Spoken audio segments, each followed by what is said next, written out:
BC సప్లాన్కు చట్టబద్ధత ఇస్తామన్నారు. ఎక్కడికి చట్టబద్ధత ఎందుకు ఇవ్వాలి? దానికి ₹1 ఖర్చు అవుతుంది. ఆర్డినెన్స్ అవసరం, దానికి పార్లమెంట్లో ఇవ్వాల్సిన అవసరం ఉంటుందా?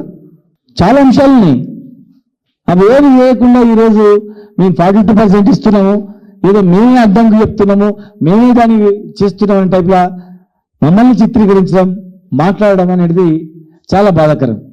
ఇవాళ ఏ అడ్వకేట్ జనరల్ వస్తుందో బహిరంగంగా చెప్పండి. నాదే బాధ్యత ఖచ్చితంగా అమలు అవుతుంది. ఇది వేరే రాష్ట్రాలు ఇవ్వని తెలియదు. ఇవాళ మేమే కనుక్కున్నాము, దీని ప్రకారం ఎవడు కోటుకొని చెల్లదు, మేమే గెలుస్తాం, దీని మీద అన్ని రాష్ట్రాలు కూడా చేయమని చెప్పండి.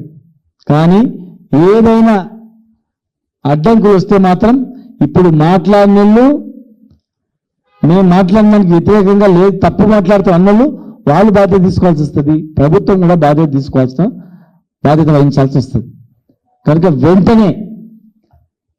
వెంటనే మీ చిత్తశుద్ధి నిరూపించుకోవాలంటే వెంటనే ఈ యొక్క క్యాబినెట్లో మీరు పాస్ చేసినట్టు ఆర్డినెన్స్ ఇస్తుంటున్నాం కదా, వెంటనే ఎడ్యుకేషన్, ఎంప్లాయ్మెంట్ కూడా ఇమ్మీడియట్గా తేవాలి. 3 అంశాలు ఒకటేసారి అసెంబ్లీలో బిల్లు పాస్ అయినటువంటి 2 విడిచిపెట్టి 1 మీరు మాత్రమే ఇస్తున్నారంటే ఎట్లా ప్రజలు నమ్ముతారు? పొలిటికల్ పదవులు వస్తే 1000 రావచ్చు మొత్తం కలుపుకుంటే, కానీ అలా లక్షల మందికి లాభం జరుగుతుంది. విద్యార్థులకు డాక్టర్లు అవుతారు మీరు ఇచ్చిన రిజర్వేషన్ ప్రకారం, ఇంజనీర్లు అవుతారు, పీజీలలో అడ్మిషన్లు వస్తాయి, యూనివర్సిటీలలో ఉద్యోగాలు వస్తాయి.